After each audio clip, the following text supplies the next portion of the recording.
দীর্ঘদিন ধরেই বেহাল নদী পারাপারের গুরুত্বপূর্ণ কাঠের সেতু, সেই সেতু পেরোতে গিয়ে সেতু থেকে বাইক নিয়ে পড়ে গিয়ে গুরুতর জখম হয়ে হাসপাতালে চিকিৎসাধীন এক ব্যক্তি। আর এই ঘটনায় ক্ষিপ্ত হয়ে কাঠের সেতু ভেঙে ফেলা থেকে তাতে আগুন ধরিয়ে দিল এলাকাবাসী। ঘটনায় চরম উত্তেজনা চন্দ্রকোনার কদমতলায়।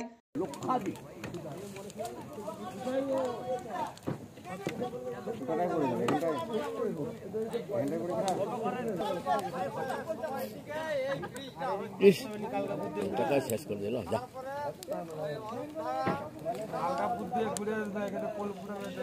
কেউ না চালা আসবে না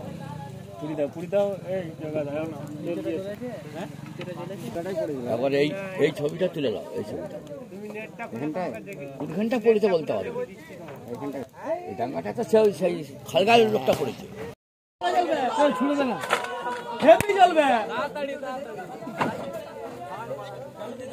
ভাঙা ভাঙা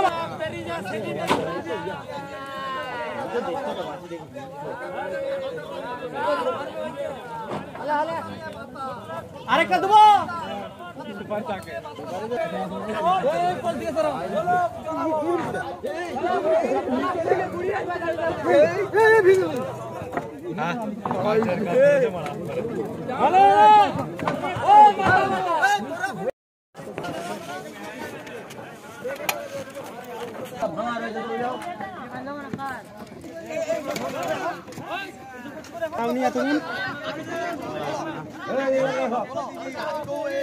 কি ঘটনাটা ঘটেছে আজকে? আমি ডাক্তার বলছি, একজন এই রাস্তায় যাচ্ছিল নিত্যযাত্রী, অলরেডি পড়ে গেছে।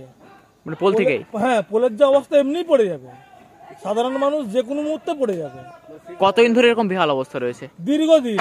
এই বন্যার সময় পোলটা অলরেডি আপনারা গেলে একটু দেখতে পাবেন, ওখানটা নিচের দিকে নেমে বসে গেছে। প্রশাসনকে জানিয়েছিলেন যে পোল মেরামতের বিষয়ে? অনেকবার। কি বলছিল তারা? তারা কোনো উত্তর দেয়নি, কোনো পদক্ষেপ নেননি না। আজকে মূলত কি ঘটনা ঘটলো? এই কিছুদিন আগে একজন পড়ে গেছে, এখন হয়তো মারা যাবে হয়তো কিছুদিনের মধ্যেই। তার কোমর টমর সব পিঠ সব ভেঙে গেছে। আজকে কি ঘটনা ঘটলো? আজকে একজন পেরাচ্ছিলেন বাইক নিয়ে। হ্যাঁ, বাইক না সাইকেল? বাইক নিয়ে। হ্যাঁ। কি নাম তার? শেখর হাজরা। বাড়ি কোথায়? টেনপুর। মানে ও কি ক্ষীরপাই থেকে আসছিল? ক্ষীরপাই থেকে আসছিল। এখন তাহলে কি পোলে আগুন টাগুন ধরে দিচ্ছে? ওই এলাকার লোকেরা ধরে দিয়েছে, যারা মানে বিক্ষুব্ধ তারাই ধরে দিয়েছে। মানে এলাকার লোক যারা মানে এটা সহ্য করতে পারছে না, আমরা কেউ সহ্য করতে পারছি না। কি নাম আপনার? আমার নাম সুকান্ত সেতাই। দিন ধরে এই পোলের মেরামত হচ্ছে না, অনেক স্কুলের ছাত্রছাত্রীরা যেতে পারছে না এবং যাতায়াতের এই যে একটা সমস্যা পড়ে যাচ্ছে। দিন কতক আগে একটা ছেলে বেড়ায় বাড়ি পড়ে যায়, কটকে ভর্তি ছিল, সে পুরা অকেজো, কোনো হাত পা মানে তার অকেজো হয়ে পড়ে রয়েছে।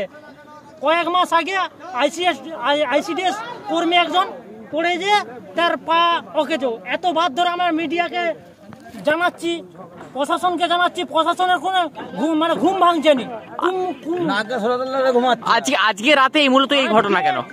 এই মাত্র আধ ঘন্টা আগে একটা টেনপুরের ছেলে, শেখর বলে ছেলে, বাইক নিয়ে একবার নিচে পড়ে যে সে কোমর ভেঙে গেছে। এই মাত্র আমাদের হসপিটালে নিয়ে গেছে, চিকিৎসা চলছে। কি অবস্থা ডাক্তারবাবুরা দেখছে এখন।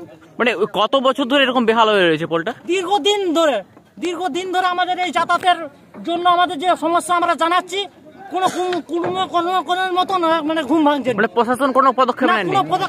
কি নাম আপনার? আমার নাম সঞ্জয় খা, আমার এই গ্রামে বাড়ি। আমরা এখানে সব সময় মানে থাকি, দেখা যাচ্ছে যে অনবরত পড়ছে, আমরা নিয়ে যে হসপিটালে ভর্তি করছি। এখন কেমন আছে ওই ব্যক্তি? কেমন আছে ব্যক্তি? এখন চিকিৎসা চলছে, তবে খুবই মানে অসুস্থ। সেই কারণেই পোলের উপর আগুন জ্বালাচ্ছে। আমরা আন্দোলন করছি, তবে ঘুম ভাঙবে বলে মনে হয় না। এতদিন ধরে প্রশাসনকে জানিয়েছি, এবার কুম্ভকর্ণনের ইয়ার মতন ঘুম ভাঙছে না। কি ঘটনাটা ঘটেছে? বারবার এখানে মানুষজন বাইক নিয়ে পড়ে যাচ্ছে, আহত হচ্ছে, কটক চলে যাচ্ছে, হসপিটালে যাচ্ছে, যাতায়াতের কোনো মানে যাচ্ছেই নি। কতদিন ধরে এরকম অবস্থা? এই এখন দীর্ঘদিন ধরে। প্রশাসনকে জানিয়েছিলেন? আধিকারিক জানানো হচ্ছে, অঞ্চলকে জানানো হচ্ছে, অঞ্চল করছেই কাজ। না, আজকে রাতেই গন্ডগোলটা কেন? আজকে রাতেই তো পড়ে যাওয়ার পরে এই গন্ডগোল হয়েছে, পড়ে যাওয়ার পর আহত হয়েছে, হসপিটাল গেছে। তার জন্য জনগণ একদম পাটা ফাটা সব খুলে ফেলে দিচ্ছে। মানে এখনো দেখতে পাচ্ছি আগুন আগুন পুড়ে দিচ্ছে, এমন ফুল রাখার দরকার নাই, এই ভেবেই পুড়াচ্ছে। মানে প্রতিদিন কত মানুষ যাতায়াত করে পোল দিকে? প্রতিদিন 2-5,000 10,000। কতগুলো গ্রামের মানুষজন এখানে অন্তত 20টা গ্রাম প্রতিদিন যাতায়াত করে? প্রতিদিন যাতায়াত করে। কি নাম আপনার? বেশি বাইরে বহু লোক যাতায়াত করে। কি নাম আপনার? আমার নাম স্বদেশ পাল।